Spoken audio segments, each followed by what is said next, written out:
வணக்கம். மீண்டும் ஒரு வீடியோவில் சந்திக்கிறது ரொம்ப சந்தோஷம். டாக்கிங் டாங்கி இந்த யூடியூப் சேனலோட பேர். இதுக்கு நிறைய அர்த்தங்கள் இருக்கு, உங்களுக்கு தெரியும்.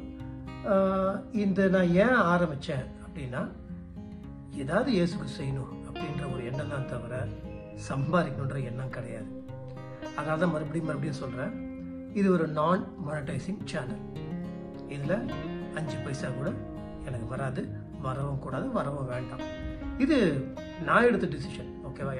எனக்கு இப்படி பண்ண தோணுச்சு. அதனால் இது நான் பண்ணுற மாதிரியே மற்றவங்க பண்ணணும் அப்படின்னு நான் சொல்கிற ஆளே கிடையாது.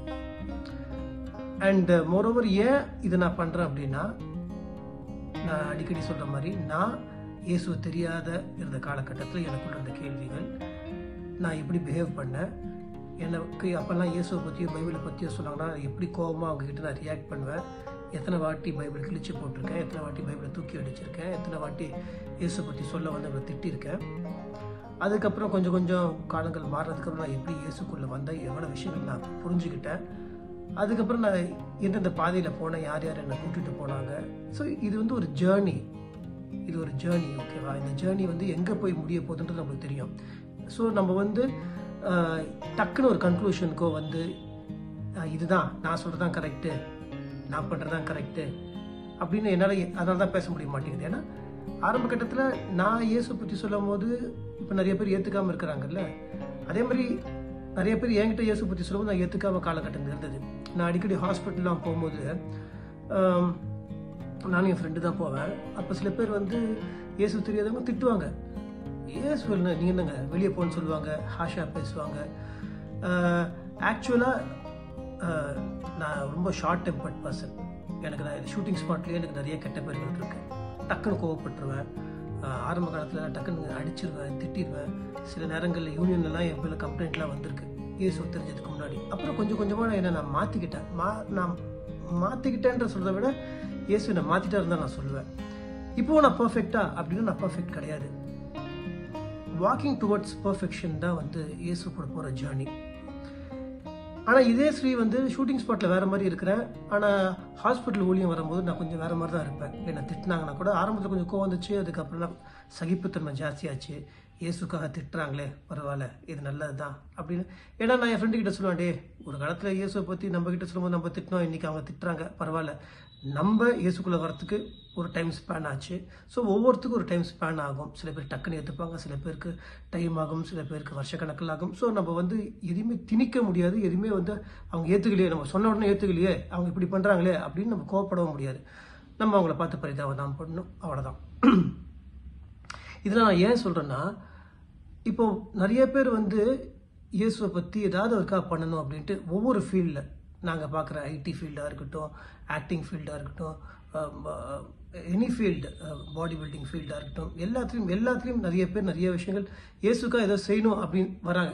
எந்த ஃபீல்டாக இருக்கட்டும், திருநங்கைகளாக இருக்கட்டும், ஆட்டோ சகோதரர்களாக இருக்கட்டும், வேலை செஞ்சுட்டு ஏதோ ஒன்று செய்யணும் அப்படின்னு நினைக்கிறாங்க. சில நேரங்களில் அவங்க ஏதோ ஒன்று பண்ணணும்னு நினைக்கிறாங்க. அவங்க இன்டென்ஷனை தான் நம்ம பார்க்கணும். பண்ணுறது சில நேரத்தில் சில குட்டி தவறுகள், ஃப்ளாஸ் இருக்கலாம், ஓகேவா? பட் அவங்களோட இன்டென்ஷன் என்ன? இயேசுக்காக ஏதோ பண்ணணும்னு நினைக்கிறாங்க. பணத்துக்காக இவங்க பண்ணல அப்படின்னு நம்மளுக்கு தெரிஞ்சதுன்னா அவங்கள ஃப்ரீயாக விட்டுறணும். அவங்கள அழகாக சொல்லலாம், இல்லை இப்படி இப்படின்னு சொல்லலாமே தவிர, அவங்கள நம்ம கிண்டலோ கேலியோ நக்கலோ பண்ணோன்னா அது வித் ஹம்பிள்னஸ் சொல்கிறேன். அவங்க என்னென்னா டிஸ்கரேஜ் ஆகி அவங்க பண்ணுற வேலைகள் அவங்க பண்ண முடியாமல் போயிடுமோ அப்படின்ட்டு. இது கூட நான் ஹம்பிளாக தான் சொல்கிறேன். இது நான் இப்போ நான் சொல்கிறேன் கரெக்டுன்னு கூட சொல்ல, எனக்கு இப்படி தோணுது. இஃப் ஐம் ராங் எனக்கு தெரியல. பட் மணி இன்டென்ஷனா, பணம் தான் இன்டென்ஷன், பணத்துக்காக இவங்க இப்படி பண்ணுறாங்க அப்படின்னும் போது அவங்ககிட்ட நம்ம ஹாஷாக இருக்கிறதுல தவறு இல்லை. அவங்கள நம்ம வெளிச்சம் போட்டு காட்டுறது தவறு இல்லை. இதுதான் என்னை பொறுத்த வரைக்கும் இதுதான் கரெக்ட். ஓகே, என்னை பற்றியும் நம்ம வீடியோ சேனலை பற்றி பேசுறதை விட்டுட்டு நம்ம இன்னைக்கு டாபிக் உள்ள போகலாம். இன்னைக்கு நம்ம என்ன டாபிக் பார்க்க போகிறோம்? நான் ஆரம்ப காலத்தில் இயேசப்பாக்குள்ளே வரும்போது எனக்கு இந்த மிரக்கல்ஸ்லாம் ரொம்ப பிடிக்கும். மிரக்கல்ஸ் அதை நிஜ வாழ்க்கையிலையும் நிறைய பார்த்துருக்கேன், ஹாஸ்பிட்டல்ஸ்லையும் பார்க்குறேன். இதெல்லாம் பார்க்கும்போது எனக்கு இந்த பைபிளில் அவ்வளோ மிரக்கல்ஸ் இருக்குது. Bible is full of miracles. So எனக்கு இந்த மிரக்கல்ஸ் ரொம்ப பிடிக்கும்னால இன்னைக்கு எந்த மிரக்கல் ரொம்ப ஃபேமஸ் அப்படின்னு நம்ம வந்து கவுண்டவுன்லாம் போட போகிறதில்ல. ரொம்ப அதிகமாக பேசப்பட்ட மிரக்கலை பற்றி நம்ம பேசுவோமா? வாங்க சும்மா டப்புன்னு வீடியோக்குள்ளே போகலாம். ஸோ இப்போ நான் சொல்கிறது தான் கரெக்டு, நான் தான் அத்தாரிட்டி அப்படின்னு நான் என்றைக்குமே சொல்ல மாட்டேன். அதுக்கு சொல்கிறதுக்கான தகுதி எனக்கு சத்தியமாக கிடையாது. என்னோட இன்டென்ஷன் ஏசப்பாக்க எதாவது பண்ணணும். ஸோ நான் என்னோட வீடியோஸில் பேசும்போது உண்மையாக ஊழியம் செய்கிறவங்களை யாராவது காயப்படுத்துகிற மாதிரி இருந்ததுன்னா தயவுசெய்து, அது என்னோட இன்டென்ஷன் கிடையாது. பணத்துக்கு இல்லாமல் ஏசப்பாக்காக உண்மையாக ஏதாவது ஒன்று செய்யணும்னு நினைக்கிறவங்களோட செருப்பில் இருக்க தூசி தான் நான். அது என்றைக்குமே நான் வந்து அதில் இந்த மாற்று கருத்தே கிடையாது. அதில் வேற இதே கிடையாது. பட் தன்னோட டினாமினேஷனுக்காகவும் தன்னோட சர்ச்சை பெருசாக்கணும், தன்னோட ஸ்தாபனத்தை பெருசாக்கணும், இது மூலியாக பணம் சம்பாதிக்கணும், இது தசனா வாங்க கொடுத்து தான் ஆகணும், பழைய ஏற்பாட்டில் இருக்கிறதெல்லாம் பண்ணி தான், இப்படி நிறைய விஷயங்கள் இருக்கு இல்லையா? ஸோ எனக்கு ஏசப்பா சொல்லாததை ஏதாவது வந்து அவங்களோட இன்டென்ஷன் அதில் வந்து அவங்களோட ஃபேமுக்காகவோ இல்லை மணிக்காகவோ இருந்ததுன்னா அப்போ நான் கொஞ்சம் ஹாஷா தான் பேசுவேன். ஹாஷா பேசுறதுக்கு நீ யார் அப்படின்னு நீங்கள் கேட்கலாம். நான் யாருன்னா, இயேசுதான் வேணும்னு சொல்லிட்டு எனக்கு நான் இருந்த விஷயத்துலேருந்து வெளியே வந்து எங்கே ஜாதியை பார்த்தாங்களோ, எங்கே மதம் பார்த்தாங்களோ, எங்கே பணம் முக்கியமாக இருந்துச்சோ அதெல்லாம் வேண்டாம் அப்படின்னு தூக்கி போட்டு நான் இயேசு வேணும்னு இயேசுக்கிட்ட நான் வந்து வைராகியமாக வந்திருக்கேன். இப்போ வந்து ஒரு ஃபார் இன்ஸ்டன்ஸ் நான் ஒரு வீடியோவோ இயேசுவை பற்றி நான் பேசும்போதோ எனக்கு வந்து நிறைய இயேசுக்குள்ளே இல்லாத நிறைய பேர் என்னை கெட்ட வார்த்தையில திட்டிலாம் கமெண்ட் பண்ணுறாங்க. அந்த வார்த்தையெல்லாம் நம்ம சொல்லக்கூட முடியாது. என்னை பற்றியும் பேசாமல் என் குடும்பத்தை பற்றியும் பேசுகிறாங்க. பட் எனக்கு கோபம் வரல. ஓகே நம்ம இது ஏசப்பாக்க பேசும்போது இந்த மாதிரிலாம் நம்ம வாங்கி தான் ஆகணும் அப்படின்றது எனக்கு வந்து அதை நான் தட்டி விட்டு போயிடுவேன். நான் பெருசாக சீரியஸாக எடுத்துக்க மாட்டேன். சில நேரம் கிறிஸ்தவர்களே வந்து நம்மளை வந்து கிண்டல் பண்ணுறதோ நம்மளை வந்து பேசும்போது கூட நான் அதை பெருசாக நான் எடுத்துக்கிறது கிடையாது. சில பேர் வந்து நீ யார், நீ சினிமாக்காரன், நீ என்ன இயேசு பற்றி பேசுகிற, நீ என்ன சர்ச்சுக்கு போகலான்னு சொல்கிறது நான் பேசும்போது கூட நான் யாரு மாதிரியும் அந்த கோவம்லாம் வந்து அவங்க கூட நான் ஆர்கியூவோ டிபேட்லாம் நான் பண்ணவே மாட்டேன். எனக்கு அது இன்ட்ரெஸ்ட் கிடையாது. என்னோட நோக்கமே வேறு, இயேசுக்காக எதாவது பண்ணணும். நான் ஒரு காலகட்டத்தில் விக்கிர ஆராதனை தான் கரெக்டுன்னு நினச்சேன். நான் ஒரு காலகட்டத்தில் அதுக்கப்புறம் வந்து ரோமன் கேத்தலிக் சர்ச்சஸ் போகும்போது அங்கே போகிறது, அங்கே நம்ம வேளாங்கண்ணிக்கு போகிறது அது கரெக்டுன்னு நினச்சேன். அப்புறம் வந்து சர்ச்சஸ்க்கு போகிறது தான் கரெக்டுன்னு நினச்சேன். பட் நான் தான் சொன்னது, இது ஒரு ஜேர்னி. இது எனக்கு எடுத்தோன்னே, ஏன்னா நான் ஒன்றும் சின்ன வயசில் சண்டே ஸ்கூல் போனவன் கிடையாது, எனக்கு எதுவுமே தெரியாது. ஆனால் இன்னைக்கு இயேசு வேணும்னு நினைக்கிறவங்களை வந்து பல பேர் பல விஷயங்களை சொல்லி கன்ஃபியூஸ் பண்ணும்போது அது ரொம்ப தப்பாக இருக்குது. அது வந்து அது இருக்கக்கூடாதுன்றதுக்காக தான். இயேசு வந்து ஒரு ஃபாரின் கார்டு கிடையாது. இயேசு பணம் இவ்வளோ கேட்டார், வந்து நீங்கள் பணம் கொடுத்து தான் ஆகணும், நீங்கள் மூக்கில் இருக்கிறது தோடு இதெல்லாம் கழட்டி போட்டு தான் ஆகணும், சர்ச்சுக்கு பணம் கொடுத்து ஆகணும், இப்படின்னு இயேசு பேரை வந்து கெடுத்து இயேசு பக்கத்தில் வராமல் செய்கிறவங்க சில பேருக்கு நான் கொஞ்சம் அகேன்ஸ்டாக தான் பேசுவேன். அதில் மாற்று கருத்து கிடையாது. இப்போ ஹிந்துஸோ முஸ்லீம்ஸோ அவங்களுக்கு ப்ராப்பராக இயேசு பற்றி தெரியாது. அவங்கள கூட வந்து இயேசு பற்றி நம்ம சொல்லி அவங்களுக்கு நம்ம வந்து அவங்க திட்டினாலும் வாங்கிக்கலாம். பட் சமீப காலத்தில் நான் போன வாரம் நான் ஹாஸ்பிட்டலுக்கு போகும்போது அங்கே நான் ஒரு ஹிந்து சகோதரிகள் அவரை பார்க்கறதுக்கு ஒரு ஹஸ்பண்ட் அண்ட் ஒய்ஃப் வந்துட்டு இருந்தாங்க.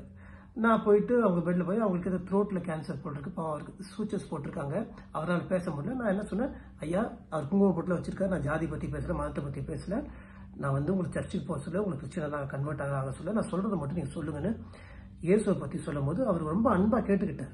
அன்பாக கேட்டுக்கும் போது நான் சொன்னேன், மெய்யான தெய்வம் எந்த சாமியும் வந்து உங்களுக்கு ரத்தத்தை கொடுத்தது கிடையாது, இயேசு தான் உங்களுக்கு ரத்தத்தை சிந்திருக்காருன்னும் போது ஒரு ஹிந்து சகோதரரும் அவங்க ஒய்ஃபும் அழகாக கேட்டுக்கிட்டாங்க. பக்கத்துல இருந்த ஒரு நபர், ஏய் எந்த சர்ச்சு நீ, எதுக்கு இங்கே வந்து இதெல்லாம் பேசிட்டு இருக்கிற, வந்தியா ஜபிச்சியா போ அப்படின்னாரு. நான் ஒரு ஹிந்து சகோதரர் நினைச்சேன், பார்த்தா ஒரு கிறிஸ்டியனா, ஒரு சபை பேர் சொல்றாரு, அந்த சபையில சேர்ந்தவனா, புரியுதா, நீ வந்தியா இப்போ இது பண்ணிட்டியா போ அப்படிங்கும் போது நான் சொன்னேன், ஐயா நான் வந்து ஒரு நடிகன் சரியா, சண்டே ஆனால் இந்த மாதிரி கவர்மெண்ட் ஹாஸ்பிட்டலில் போய் அவங்களுக்கு ப்ரே பண்ணுறது என்னோட வழக்கம். இங்கே பணம் கிடையாது, காசுக்காக வரல. ஆனால் ஒரு இயேசுக்குள்ளே இருக்கிற நீங்கள் இவங்ககிட்ட இயேசு பற்றி சொல்லும் போது அதுக்கு தடங்களாக வரீங்களே. இவங்களோட குலதெய்வத்தை பற்றி நான் என்ன சொன்னேன்னா, குலதெய்வம்லாம் சொல்கிறாங்க, குலதெய்வம்ன்ற உண்மையான குலதெய்வம் இயேசு தான், உண்மையான இஷ்ட தெய்வம்ன்றாங்க. நம்ம இஷ்ட தெய்வம்ன்றது நம்ம ஒரு தெய்வத்து மேல இஷ்டம் வைக்கிறது இஷ்ட தெய்வமா இருக்காது, நம்ம மேல இஷ்டமா ஒரு தெய்வம் இருக்கு, அது இயேசுன்னு வந்து அழகா சொல்லிட்டு இருக்கிறேன். எந்த ஜாதியும் எந்த மதத்தையும் நான் தவறா பேசல, இயேசுவை பத்தி சொல்லிட்டு இருக்கேன். அப்போ ஹிந்து சகோதரருக்கு கோவம் வரல, நீங்க சொல்லுங்க பிரதர் அப்படின்னு உங்க ஒய்ஃப் சொல்றாங்க, அந்த ஆபரேஷன் பண்ண ஒரு ஒய்ஃப் சொல்றாங்க. ஆனா இவரு டபால்னு ஏறி அதுவும் ஒரு கிறிஸ்டியனு. அப்பதான் நினைச்சேன், ஐயோ இவங்கெல்லாம் மதத்தை பிடிச்சிக்கிட்டு சபையை பிடிச்சிக்கிட்டு இருக்கிறாங்களே, இப்படி இருந்தா எப்படின்னு. நான் கோபமும் படல. நான் சொன்னேன், Jesus will bless you brother, but Jesus பத்தி பேசும்போது அதாவது நீங்க ஒரு கிறிஸ்டியனா இருந்து அதுக்கு எதிர்க்க வந்து இப்படி பேசுறது வந்து எனக்கு ஆச்சரியமா இருக்குது. பரவாயில்ல அப்படி சொல்லி கூட அவருக்கு புரியல. நான் என்ன சொல்லுவேன்னா, இந்த மாதிரிலாம் ஆளுங்க இருக்கிறாங்க. ஸோ இதுக்கு மத்தியில் தான் நம்ம வந்து இயேசுவை பத்தி வெளியே சொல்லிட்டு இருக்கிறோம். பரவாயில்ல, இன்னைக்கு நம்ம வந்து எத்தனை பேர் நம்மளை திட்டினாலும் எத்தனை பேர் நம்மளை வந்து சபிச்சாலும் நைட்டு தூங்கும் போது நம்ம யாரையும் ஏமாத்தல, இயேசுக்காக ஊழியம் பண்றோம், உண்மையா இருக்கிறோம் அப்படின்ற நிம்மதியா தூங்கினா போதும். எனக்கு அவ்வளவுதான், வேற எதுவும் கிடையாது. வேற எந்த எதிர்பார்ப்பும் கிடையாது, எந்த பைசா காசுலாம் கிடையாது. வேலை இருக்கு, நான் வேலை பார்த்துக்கிறேன், அவ்வளவுதான். இயேசு எனக்கு வேலை கொடுத்துருக்காரு. ஓகே, வீடியோக்குள்ள போ. இவங்களை பத்தி ரொம்ப பேசணும்னு வச்சுக்கோங்க, நம்ம கொஞ்சம் டவுன் ஆகக்கூடாது. நம்ம இயேசுக்குள்ள ஸ்ட்ராங்கா இருக்கணும். Okay, let's go into the video. Miracles. So miracles வந்து எல்லாத்துக்குமே ரொம்ப பிடிச்ச ஒரு விஷயம். Bible is full of miracles. இன்னைக்கும் மிராக்கிள் நடந்துட்டு இருக்கு. ஏன் தெரியுமா? இயேசு வந்து கல்லோ, அவர் வந்து சிலையோ, போட்டோவோ, இல்லை வந்து அவர் பொம்மையோ கிடையாது. ஓகேவா? அவருக்கு கேண்டில் ஏற்றணும், பூ போடணும், இல்லை அவருக்கு வந்து காணிக்கை கொடுக்கணும், அவருக்கு அதை பண்ணணும் இதை பண்ணணும், அதெல்லாம் ஒன்றும் கிடையாது. அவர் ரத்தமும் சதையுமா இன்னைக்கும் உயிரோடு இருக்கிற உண்மையான ஒரே தேவன் இயேசு. ஒரே தேவன் இயேசு. அவர் நம்ம மேல அவ்வளவு அன்பு வச்சிருக்காரு. இன்னைக்கும் மிராக்கிள் பண்றாரு. பைபிள்ல ஃபர்ஸ்ட் சாப்டர்ல பண்ண மிராக்கிள் இன்னைக்கும் நடந்துட்டு இருக்கு. ஓகே, அந்த மிராக்கிளை மோடி மச்சான் வேலை பண்ணி நிறைய கிறிஸ்தவர்கள் அது பணம் சம்பாதிக்கிறதுக்கு மிஸ்யூஸ் பண்ணி கேவலப்படுத்திட்டு இருக்கானுங்க. அவனுக்கு சாத்தானோட பிள்ளைங்க. அவனுங்களை பத்தி பேசுறதே வேஸ்ட். ஸோ அதெல்லாம் நான் சொல்ல வரல. ஆனால் உண்மையான மிராக்கிள் இன்னைக்கும் நடந்துட்டு இருக்கு. இன்னைக்கும் எத்தனை கேன்சர் பேஷண்ட் குணமாறாங்க, இன்னைக்கும் எத்தனையோ ஆறாங்க. ஆனால் இந்த ஃபால்ஸ் சொல்ல வாயில டக்கம் கோவம் வருது. ஃபால்ஸ் கிறிஸ்டியன்ஸ்னால தன்னோட பணத்துக்காகவும் தன்னோட சபைக்காகவும் தன்னோட சர்ச்சை பெருசாகணுன்றதுக்காக பொய் ஊழியம் பண்றவங்களுக்கு ஐயோ இல்லை ஐயோ அந்த அளவுக்கு இயேசுக்குள்ள இயேசு பேர் கெடுக்கிறவங்களுக்கு அவ்வளோ பெரிய தண்டனை காத்துட்டு இருக்கு. ஓகே, மிராக்கிள்ஸ்னா எனக்கு வந்து ஆரம்பத்தில் நான் சொன்னல, நான் இயேசுவை பற்றி தெரியாத இருக்கும்போது, நான் டான் பாஸ்கோவில் இருக்கும்போது, நான் வந்து கிறிஸ்டியன் இன்ஸ்டிடியூஷனால எனக்கு வந்து ஸ்கூலில் வந்து ஃப்ரீ பைபிள்ஸ்லாம் கொடுப்பாங்க. அந்த பைபிள் நான் இன்னும் வச்சுருக்கேன். நான் 3வது படிக்கும்போது ஒரு பைபிள் கொடுத்தாங்க. அந்த பைபிளாக நான் படிக்கும்போது அது வந்து ஒரு ஸ்டோரி புக் மாதிரி தான் படிப்பேன். அப்போல்லாம் சரியாக புரியாது. பட் இந்த ஸ்கூலில் அந்த மிராக்கிள்ஸ் பற்றிலாம் சொல்லும்போது ரொம்ப இதாக இருக்கும். அன்றைக்கும் சரி இன்னைக்கும் சரி பெரிய மிராக்கிள் அப்படின்னு நம்ம பேசும்போது எல்லாரும் என்ன சொல்லுவாங்கன்னா, splitting of the red sea, செங்கடலை 2 பிளந்தது வந்து அவ்வளோ பெரிய விஷயம். அது கன்ஃபார்ம் அது பெரிய மிராக்கிள் அது. ஆனால் அதோட நிறைய மிராக்கிள்ஸ் பைபிள் இருக்கு. பட் நம்ம அடிக்கடி அதை பற்றி பேசுவோம். ஏன்னா அது வந்து அவ்வளோ வந்து ஒரு பயங்கரமான ஒரு விஷயம். 10 கமாண்ட்மெண்ட்ஸ்னு ஒரு படம் வரும்போது அந்த சீன் பார்க்கும்போது நம்மளுக்கு அப்படியே கூஸ் பம்ப்ஸ் வந்துடும். அந்த படம் 10 கமாண்ட்மெண்ட்ஸ்லாம் பார்க்காதீங்கன்னு சொல்ல மாட்டேன். 10 கமாண்ட்மெண்ட்ஸ் பார்த்தா தான் பழைய ஏற்பாடு சில விஷயம் விஷுவலாக பார்க்கும்போது நம்மளுக்கு புரியும். தப்பு கிடையாது. எப்படி பேஷன் ஆஃப் கிரைஸ்ட் நம்ம பார்க்கணுமோ அந்த மாதிரி நம்ம பார்க்கலாம். சோசன் பார்க்குற மாதிரி. ஓகே, பிப்ளிக்கலாக இருக்கிற வரைக்கும் இட்ஸ் ஓகே. ஸோ எனக்கு இந்த நிறைய மிராக்கிள்ஸ் இருக்கு. நம்ம ரொம்ப ஃபேமஸாக அடிக்கடி பேசுகிற மிராக்கிள் வந்து இந்த splitting of the sea, red sea. நம்மளுக்கு அது எல்லாமே தெரியும். எஜிப்சியன் ஆர்மி வரும்போது எப்படி மோஸ்ட்லி இந்த கோலை காமிச்சு செங்கல்ல 2ஆ பிரித்து அதுக்குள்ள இஸ்ரேலியர்ஸ் எப்படி நடந்து போனாங்கன்றது ஒரு மிகப்பெரிய மிராக்கிள். எல்லாருக்கும் இந்த மிராக்கிள் பிடிக்கும். முக்கால்வாசி சர்மன்ல அந்த மிராக்கிள் பற்றி பேசுவாங்க. பட் இந்த மிராக்கிள் எனக்கு பிடிக்கும். ஆனா அதோட ஒரு சூப்பர் மிராக்கிள் எனக்கு ரொம்ப ரொம்ப பிடிச்ச ஒரு மிராக்கிள் பைபிள்ல. அந்த மிராக்கிளை பற்றி பேசும்போது எனக்கு அவ்வளோ ஒரு நம்பிக்கை, அவ்வளோ ஒரு ஜீசஸ் மேல மரியாதை, அன்பு, காதல், என்ன வேணா சொல்லலாம். ஜான் 11:38 இருக்கும்னு நினைக்கிறேன். ஒன்றும் இல்லை, நான் தான் சொன்னேன்ல, இது பழுத்த கிறிஸ்தவர்களுக்காக ரொம்ப அப்படியே பிப்ளிக்கலாக நான் போகவே மாட்டேன். ஏன்னா ஆரம்ப இயேசுனா யாருன்னு தெரியாதவங்களுக்கு இயேசு பற்றி தெரியணுன்றது ரொம்ப நான் தெளிவாக இருக்கிறேன். என்னோட ஞானத்தை எனக்கு எல்லாம் தெரியும், நான் பைபிளை கரைச்சி குடிச்சிருக்கேன்றதுக்காக நான் எல்லாம் மணிக்கணக்கு நேரமாக அதை நான் சொல்லிட்டு இருந்து அது இன்னொருத்துக்கு போய் சேரலைன்னா நான் சொன்னது வேஸ்ட். நான் வந்து ஒரு பிஹெச்டி ஸ்டூடெண்ட்டுக்கும் ஒரு எல்கேஜி ஸ்டூடெண்ட்டுக்கும் ஒரே சிலபஸ் எடுத்து நம்ம பண்ண முடியாது. ஓகேவா? எனக்கு இயேசு கொடுத்துருக்க வேலை எல்கேஜி ஸ்டூடெண்ட், என் கிரேட் அவ்வளோதான், நீ இதை மட்டும் பண்ணுப்பான் இருக்காரு. நான் அதை மட்டும் ஒழுங்காக உருப்படி அதை பண்ணிக்கிட்டு யாரையும் மிமிக் பண்ணாமல் யாரையும் ஏப் பண்ணாமல் எனக்கு இயேசு கொடுத்த வேலையை மட்டும் நான் செஞ்சுட்டு போனால் கரெக்ட். ஸோ எனக்கு ரொம்ப பிடிச்ச மிராக்கள் வந்து பைபிளில் லாசரஸை உயிரோட எழுப்புன மிராக்கள். வாவ். செத்து போன ஒருத்தனை உயிரோட எழுப்பின மிராக்கள். வாவ். அதில் ஜீசஸ் நிறைய செத்து போனவங்களை உயிரோடு எழுப்பியிருக்காரு. ஓகேவா? ஃபார் இன்ஸ்டன்ஸ் நீங்கள் பார்த்தீங்கன்னா அந்த ஒரு உடம்பு சரியாத மகளை எழுப்பியிருக்காரு, ஒரு விதவின் மகனை எழுப்பியிருக்காங்க, இதெல்லாம் இருக்குது. லாசரஸில் வந்து எனக்கு ரொம்ப பிடிக்கும். ஏன்னா அந்த அந்த சினாரேவியே சூப்பராக இருக்கும். அது என்னென்னு வந்து டக்கு டக்கு டக்கு டக்குன்னு பார்ப்போமா? As we all know, Jesus ஒரு இடத்துக்கு போயிருக்காரு. அந்த இடத்துக்கு போகும்போது அவரோட நண்பர் லாசரஸ், அந்த ஃபேமிலியே ஜீசஸ்க்கு ரொம்ப பிடிச்ச family, Martha Maria family. Lazarus இறந்துடுறாரு. அவருக்கு அந்த நியூஸ் வருது. நியூஸ் வந்தோடனே அவர் லேட்டாக தான் வராரு. லேட்டாக வரும்போது அங்கே வராரு. அங்கே பார்க்கும்போது அந்த அந்த அந்த அவங்க மார்த்தா மரியா அழுகிறதெல்லாம் பார்க்கும்போது அவர் மனசு கஷ்டப்பட்டு அவரும் ஜீசஸும் அழுதாரு. அதான் கம்பேஷன். ஓகேவா? நம்ம இன்னைக்கு ஹாஸ்பிட்டலில் போய் இன்னொருத்தவங்களுக்கு வந்து ஜபிக்கும் போது அந்த பேஷண்ட் சின்ன குழந்தை கேன்சர் பேஷண்ட்டாக இருப்பாங்க, சில பேர் வயசானவங்களாக இருப்பாங்க, அவங்கள பார்த்து நம்மளுக்கு மனது உருகி நம்மளுக்கு ஒரு சொட்டு கண்ணீர் வராமல் நம்ம ப்ரே பண்ணோம்னு வச்சுக்கோங்களேன். நான் சொல்கிறது என்னென்னா, அந்த கம்பேஷன் இல்லைன்னு வச்சுக்கோங்களேன், அந்த ப்ரேயரில் பவரே இருக்காது. அது கம்பேஷன், அடுத்தவங்க மேலே வச்சுருக்கிற அந்த compassion. Okay, Jesus he wept. அதுக்கப்புறம் நான் டக்கு டக்குன்னு சொல்லிட்டு போகிறேன். அப்போ வந்து அங்கே எல்லாமே இருக்காங்க. ஃபாரசி இருக்காங்க, சாதுசீர்கள்னா அவங்க ஒன்றும் வந்து வேற இது சேர்ந்தவங்க கிடையாது. அவங்களும் இதுதான், அதே கடவுளை தான் அவங்களும் கூப்பிட்டாங்க. ஆனால் அவங்க வந்து இயேசுவை ஏற்றுக்கவே இல்லை, இயேசு சொன்னதை ஏற்றுக்கவே இல்லை. அவங்களோட இன்னைக்கு இருக்கிற சில பயங்கர படுத்த சோ கால்டு கிறிஸ்டியன்ஸ் மாதிரி அன்றைக்கும் இருந்தாங்க. அங்கே நிறைய பேர் இருந்தாங்க. இயேசுக்கு வேண்டியவங்க, இயேசுக்கு வேண்டாதவங்க, இப்போ இயேசு என்னத்தை பண்ணி கிழிக்க போறாரு அப்படின்னு பார்க்க வந்தவங்க, இயேசு என்ன பண்ண போறாருன்னு அன்பா பார்க்க வந்தவங்க, இப்படிலாம் நிறைய பேர் இருந்தாங்க. அப்போ இயேசு சொல்றாரு, சரி அந்த கிரேவோட அந்த டூம்போட ஸ்டோனை, அந்த கல்லை வந்து நவுத்துங்க அப்படின்னும் போது மாத்த சொல்றாங்க, வேண்டாம், இறந்து போய் 4 நாள் ஆச்சு, நாரிடும்.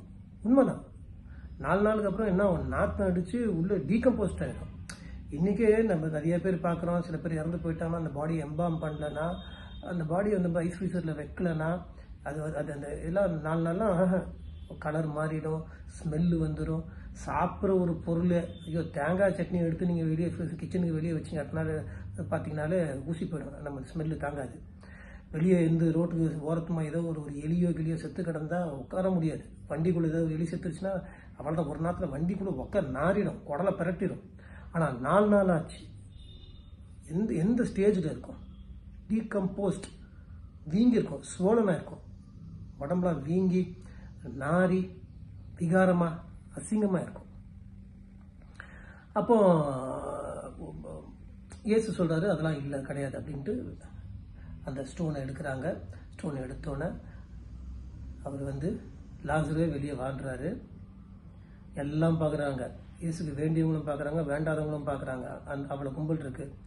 அந்த கிரேவ் கிளாத், அந்த அந்த அந்த பேண்டேஜ் மாதிரி சுற்றி இருப்பாங்க, அந்த மம்மிஸ்லாம் அந்த மாதிரி சுற்றி அந்த கிளாத்தோட வெளியே வந்தோடனே அந்த கிளாத்தை எடுக்கும் போது ஒன்று நாத்தம் வந்திருக்கணும், இல்லை நம்ம சொல்ல முடியாது, அவ்வளோ டீகம்போஸ்ட் என்ன வேணால் வெளியே வந்திருக்கலாம்.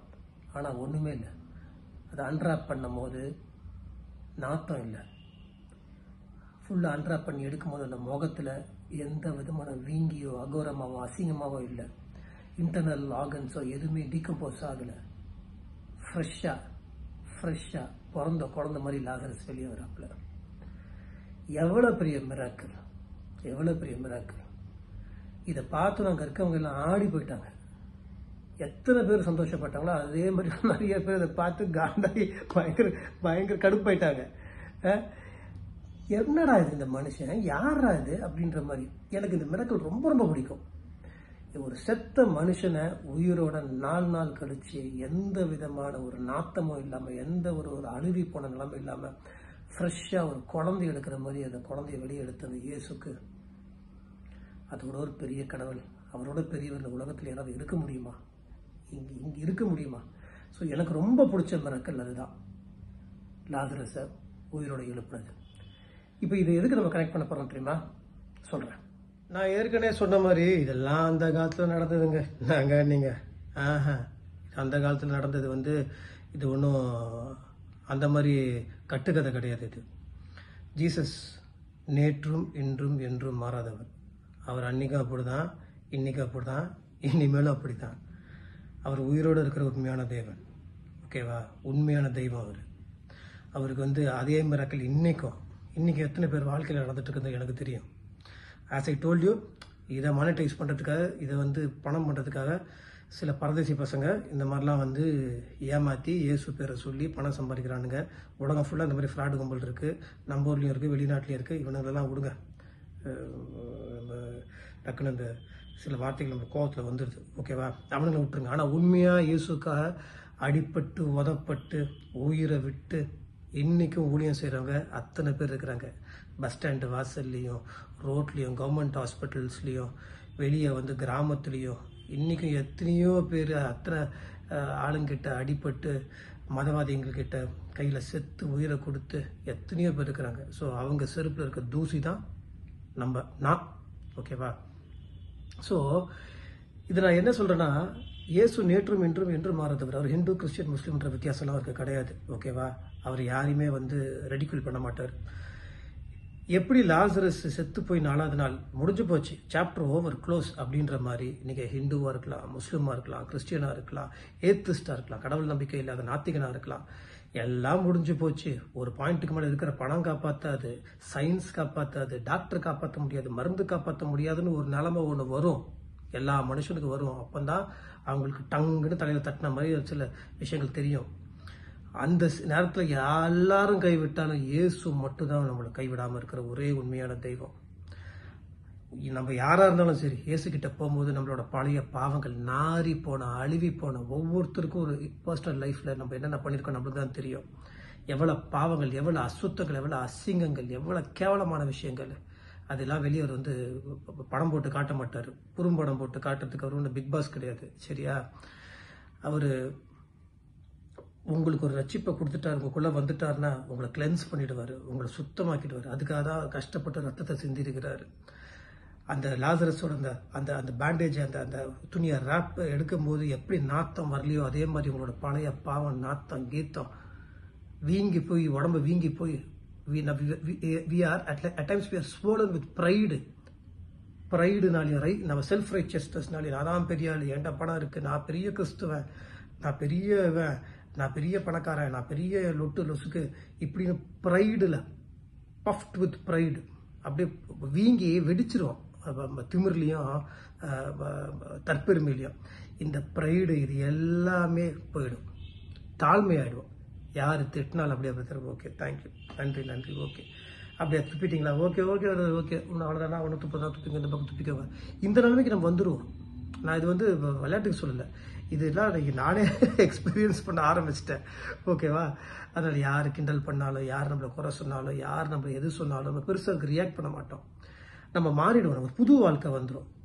இயேசுக்குள்ளே வந்தால் பிறந்த குழந்தை லாசரஸ் எப்படி அந்த கலருக்குள்ளே இருந்து ஒரு டெட் பாடி வந்து பிறந்த குழந்தைய வந்துச்சோ, அதே மாதிரி நம்மளோட வாழ்க்கையும் நம்மளோட பிரச்சனையிலேருந்து, கஷ்டங்கள்லேருந்து, எல்லாத்துலேருந்தும் ஒரு புது மனுஷனாக வாழ்வோம். நான் அதுக்காக வந்து இயேசுக்குள்ளே வந்துட்டு உங்களுக்கு பணம் வந்துடும், உங்களுக்கு அது வந்துடும் அப்படின்னா நான் சொல்ல வரல. ஓகேவா? அவரை பார்த்துப்பாரு. அதுக்கு முன்னாடி நம்ம ஃபஸ்ட்டு கிங்டம் ஒர்க்கை நம்ம ஒழுங்காக பண்ணணும். இயேசு சொன்னதை வந்து கரெக்டாக நம்ம பண்ணால் போதும். மற்றதெல்லாம் வந்து நம்ம அது வேணும், இது வேணும், கார் வேணும், பங்களா வேணும், வேலை வேணும். ஏங்க வேலை இல்லாமல் எப்படி இருக்க முடியுமா? அவருக்கு தெரியாதா? உங்களுக்கு என்ன கொடுக்கணும்னு அவருக்கு தெரியாதா? அதெல்லாம் அவர் பார்த்துப்பாரு. லாசரஸை உயிரோடு எழுப்பினவருக்கு லாசரஸுக்கு சாப்பாட வேணாமா, அவன் வெளியே போவானான்னு அவர் தெரியாதா? அது எல்லாத்தையும் உயிரை கொடுத்த இயேசுக்கு சாப்பிட்றதுக்கு சோறு கொடுக்க தெரியாதா? வேலை கொடுக்க தெரியாதா? போட்டுக்கு துணி கொடுக்க தெரியாதா? அதெல்லாம் அவர் கொடுத்துருவார். அதை பற்றி நம்ம கவலைப்பட தேவை. முதல் இயேசு நமக்குள்ளே வரணும். ஸோ இந்த மிரக்கல் தான் எனக்கு ரொம்ப ரொம்ப இந்த மாதிரி நிறைய மிரக்கல்ஸ். இயேசுனாவே மிரக்கல் தான், இயேசுனாலே மிரக்கல் தான். அந்த மிரக்கல் வந்து லாசரஸ்க்கு மட்டுமா? இல்லை, எல்லாருக்கும். அது எந்த ஜாதியாக இருந்தாலும், மறுபடியும் சொல்கிறேன், ஹிந்துவாக இருந்தாலும், கிறிஸ்டியனாக இருந்தாலும், முஸ்லீம் இருந்தாலும், நாத்திகனாக இருந்தாலும், யாராக இருந்தாலும் அந்த மிரக்கல் உங்களுக்கு இருக்குது. பட் இயேசு உங்களுக்குள்ளே வரணும். உண்மையான நீங்கள் கிறிஸ்தவனாக மாறணும்னு நான் சொல்லவே இல்லை. இயேசு உங்களுக்குள்ளே வரணும். ரெண்டும் ஒன்று தான், கண்டிப்பாக கிடையாது. இன்னைக்கு கிறிஸ்துவன்ற பேரில் இவங்க பண்ணுற அட்டகாசம் தாங்க முடியல. ஓகேவா? முதல் இயேசு நமக்குள்ளே வரணும். ஃபஸ்ட்டு ஸ்டெப்புக்கு போவோம், முதல் ஸ்டெப்புக்கு போவோம். அப்புறமா அவர் கண்டிப்பாக கொண்டு போயிடுவார். முதல் நாளே எல்லாத்தையும் பண்ணி டிகிரி எல்கேஜி சேர்ந்தோடனே டிகிரி வாங்கி வேலைக்கு போய் பிஹெச்டி வாங்கி அதெல்லாம் இல்லை, ஸ்டெப் பை ஸ்டெப் போவோம். சரியா? நான் ஏற்கனவே சொன்ன மாதிரி லாசரஸ் ஏசப்பா உயிரோட எழுப்பும் போது அங்கே எல்லாமே இருந்தாங்க. பாரசீஸ் இருந்தாங்க, சாதுசீஸ் இருந்தாங்க, நம்புறவங்க இருந்தாங்க, நம்பாதவங்க இருந்தாங்க, எல்லாருமே இருந்தாங்க. ஆனால் அவரை சிறுவில அறையணும்னு சொல்லும் போதும் நிறைய பேர் இருந்தாங்க. எல்லாரும் பார்த்தாங்க, எத்தனை பேர் பார்த்தாங்க, இவ்வளோ பெரிய மிரக்கலை பண்ணாரு. அப்படிப்பட்டவரை இல்லை அவர் சிலுவை அறைங்க அப்படின்னு சொன்ன அந்த கும்பலையும் சில மக்கள் இருந்தாங்க. ஸோ இதில் பிலீவர்ஸும் இருப்பாங்க, நான் பிலீவர்ஸும் இருப்பாங்க. அதில் இதுக்கு நடுவில் ரெண்டும் கட்டாமல் ஒன்று இருப்பாங்க. இப்படியும் குரூப் இருக்கும். ஸோ யார் யாருக்கு இப்போ அந்த பாரசீஸும் சாதுசீஸும் இயேசு பண்ண அற்புதத்தை பார்த்தும் அவங்களுக்கு எப்படி இதெல்லாம் பண்ணலாம் அப்படின்னு அவரை நம்பவும் இல்லை, அவரை கொல்றதுக்கு அவ்வளோ பிளான் போட்டாங்க. கூட இருந்த சில பேர் அதை பார்த்தும் கடைசி நேரத்தில் அவரை விட்டு ஓடினாங்க. இதுதான் இன்னைக்கு நம்ம எப்படின்னா பிலீவர்ஸ் அப்படி எடுத்துக்கிட்டோம்னா நம்மளுக்கு இயேசுவை பிடிக்கும். பட் இயேசு பிடிக்கும்னா இயேசுவை விட நம்மளுக்கு மற்றவங்க மேலே இருக்க இது ஜாஸ்தியாக இருக்கும். ட்ரெடிஷன் மேலேயும், சர்ச்சு மேலேயும், பாஸ்டர் மேலேயும், டினாமினேஷன் மேலேயும் அவங்களுக்கு பரப்ப தான் ட்ரை பண்ணுவாங்க. இயேசு சொல்கிறத விட அவங்க இல்லை எங்க ஆர்சியில் தான் கரெக்டுங்கன்னுவாங்க, இல்லைங்க சிஎஸ்சி தான் கரெக்டுன்னுவாங்க, இல்லைங்க பென்டகாஸ்ட் தான் கரெக்டுன்னுவாங்க, இல்லைங்க சிபிஎம் தான் கரெக்டுன்னுவாங்க, இப்போ யெகோவா விட்னஸ் தான் கரெக்டுன்னுவாங்க. இவங்கெல்லாம் வெளியே போய் வேலையை பார்க்கறத விட்டுட்டு இவங்களோட டினாமினேஷனை வெளியே கொண்டாடத்துலயே இருப்பாங்க. இந்த மாதிரி நிறைய பேரை பார்க்கும்போது இவங்களெல்லாம் பார்க்கும்போது எனக்கு பல நேரங்களில் கோவம் வரும், திட்டணும்னு இருக்கும். ஆனால் விட்டுருவேன், என்னடா இவங்க கூட பேசுகிற நேரத்துக்கு நம்ம 4 பேர் இப்போ ஹாஸ்பிட்டல் போய் 4 பேர் ஊழியமாவது படலாமே அப்படின்னு நம்மளுக்கு தோணிடும். அதனால் இவங்க கூட டைம் வேஸ்ட் பண்ணுறது கிடையாது. இவங்க 1000 மெசேஜ் அனுப்புவாங்க, 1000 இது அனுப்புவாங்க. நான் அதெல்லாம் பார்க்க கூட மாட்டேன். அப்படியே தூக்கி போட்டுருவேன். ஏசப்பா நம்மளுக்கு ஒரு வேலை கொடுத்துருக்காரு, அதை நம்ம பண்ணிட்டு போயிடுவோம். இப்போ நான் பிலீவர்ஸ்ன்னு பார்த்தீங்கன்னா இப்போ அதில் இப்போ இயேசுவை தெரியாத ஹிந்துஸா முஸ்லீம்ஸா இருந்தாலும் அதில் இயேசுவை வேணான்னு 99% சொல்ல மாட்டாங்க. அதில் சில பேர் இருக்கிறாங்க. நான் சொல்றது மதவாதிகள் நிறைய பேர் இருக்கிறாங்க, இல்லைன்னு சொல்லலை. அதுக்கு பின்னாடி வேற ஒரு நோக்கம் இருக்கும், அரசியல் இது ஒரு நோக்கம் இருக்கும். ஓகேவா? பட் உண்மையாகவே யாருக்குமே இயேசுவை பிடிக்காமலாம் இருக்காது. அப்படி அவங்க பண்ணும்போது அவங்க சில நேரங்களில் இந்த கிறிஸ்தவர்கள் மேலே இருக்க கோவத்தில் இயேசு மேலே காமிச்சிருவாங்க. நான் ஹாஸ்பிட்டலில் போகும்போது ஒருத்தர் நான் ப்ரே பண்ண போகிறேன், ஒருத்தர் சில பேர் சொல்லுவாங்க எல்லாம் வேணாம் கிளம்புங்க அப்படின்வாங்க, நம்ம தெரிஞ்சிடும். இன்னொருத்தர்கிட்ட நான் போகும்போது அது ஐசியூ அதுக்குள்ளே இருக்கும்போது அவர்கிட்ட போகிறேன், இல்லைங்க வேணாங்க அப்படின்னும் போது அது இல்லையே அவருக்கு எதுவும் இல்லைங்க, ஏன்னா உங்களுக்கு என்னென்ன பிரச்சனை, நான் ஜபிக்கிறதுனால உங்களுக்கு என்னென்ன பிரச்சனை, இல்லைப்பா உங்களுக்கு இயேசு மேலே கோவமா, இயேசு மேலே எனக்கு கோவம் இல்லைப்பா, கிறிஸ்தவர்கள் மேலே எனக்கு கோவம்ப்பா, நான் ஒரு வண்டி ஓட்டிட்டு இருந்தேன்ப்பா, நான் ஒரு கிறிஸ்துவ நான் அந்த பேரை சொல்ல விரும்பல, அந்த இதுக்காக நான் ஓட்டிட்டு இருந்தேன்ப்பா, அவங்களோட செயல்கள் சரியில்லைப்பா, எனக்கு பிடிக்கலப்பா. அப்புறம் சொன்னேன், நீங்கள் அவங்கள பார்க்காதீங்க, நீங்கள் அவர் ஒரு குறிப்பிட்ட சர்ச்சை சொல்லி அங்கே இருக்கவங்கள சொன்னார், சரி அவங்களெல்லாம் பார்க்காதீங்க, நான் உங்களுக்கு இயேசு பற்றி மட்டும் நான் சொல்ல போறேன்னா, இயேசு உங்களுக்கு பிடிக்குமா, இயேசு எனக்கு ரொம்ப பிடிக்கும்ப்பா, ஆனால் நம்ம இயேசுக்கிட்ட தானே பேச போகிறோம், ஏன் இந்த பசங்களை பற்றி நம்ம பேசவே போகிறது, இந்த சர்ச்சை பற்றி நம்ம பேசவே போகிறதுனால அழகாக ப்ரே பண்ணிட்டு எனக்கு ஜீசஸ் என்ன ஹீல் பண்ணுவார், எனக்கு ஜீசஸ்னா ரொம்ப பிடிக்கும், இப்படி தான் இருக்குது. ஓகேவா? ஸோ இந்த நான் பிலீவர்ஸ் கிட்ட அதாவது மற்ற மதத்துக்காரங்க கிட்ட என்ன பிரச்சனைனா பாவம், அவங்களுக்கு முக்கால்வாசி நம்ம ஆளுங்க பேரை கெடுத்துடுறாங்க. மூக்குத்தி போடு, தோடை போடு, செயினை போடு, அவங்க அவங்க வாழ்க்கை அது ஒரு பக்கம், அவங்களோட லாவிஷான லைஃபு. இன்னொரு பக்கம் என்னன்னா அவங்கள அறியாமல இத்தனை வருஷமா சின்ன வயசுல அவங்களுக்கு அப்படி சொல்லி வளர்த்துருக்காங்க, அவங்களுக்கு அது பாவம் புரியாது, எங்க முன்னோர்கள் சொல்லியிருக்காங்களே அப்படின்ற ஒரு கட்டுக்குள்ள இருப்பாங்க. அண்ட் மோர் ஓவர் அவங்களுக்கு என்னன்னா எங்களுக்கு இயேசு பிடிக்கும்பா, அப்பா இயேசுவும் ஒரு தெய்வம்ப்பா, இயேசு நாங்க போறோமே, அவங்களுக்கு இயேசுவும் ஒரு தெய்வம் நினைச்சிருவாங்க. இயேசுவும் ஒரு தெய்வம் இல்லப்பா, இயேசுதான்ப்பா தெய்வம். இது அவங்களுக்கு பாவம் புரியாது. அவங்களுக்கு அப்படிதான் சொல்லி வளர்த்துருக்காங்க. பட் அவங்களுக்கு புரிய வைக்க வேண்டியது நம்மளோட கடமை. பட் கொஞ்சம் டைம் எடுக்கும். நான் புரிஞ்சுக்கலையா, ஒரு டைம் எடுக்கும். இயேசு கண்டிப்பா இயேசு அவங்கள நேசிக்கிறாங்க.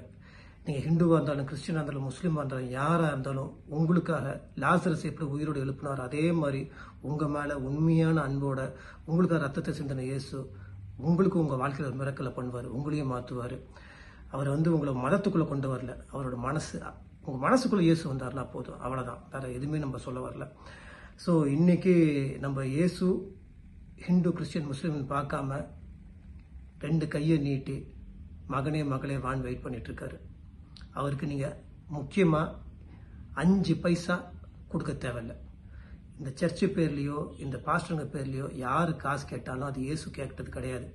அது வந்து அந்த சர்ச்சோட மெயின்டெனன்ஸ்க்காக, அவங்க கரண்ட் பில்லுக்காக, அவங்களோட லைஃப்க்காக. இயேசு கிட்ட வந்தீங்கன்னா எந்த விஷயமும் கிடையாது, எல்லாமே இலவசம். இலவசமாக பெற்றீர்கள், இலவசமாக கொடுங்க தான் இயேசு சொன்னார். ஸோ உங்களுக்கும் அந்த மிராக்கல் கண்டிப்பாக இயேசு கண்டிப்பாக பண்ணுவார். நீங்கள் அந்த ஜாதி இந்த ஜாதி, நீங்கள் உங்களோட பழைய வாழ்க்கை, நீங்கள் அப்படி நீங்கள் எப்படி நீங்கள் இயேசு திட்டினீங்களா அப்படிலாம் பார்க்கவே மாட்டார். சவுல பவுலா ஆக்கின மாதிரி இயேசு உங்களையும் மாற்றுவார். லாசரஸை உயிரோட எழுப்பின இயேசு இன்னைக்கும் உயிரோட இருக்கார். கண்டிப்பாக உங்களுக்கு எல்லாத்தையும் பண்ணுவார். You know why? Jesus loves you and I love you.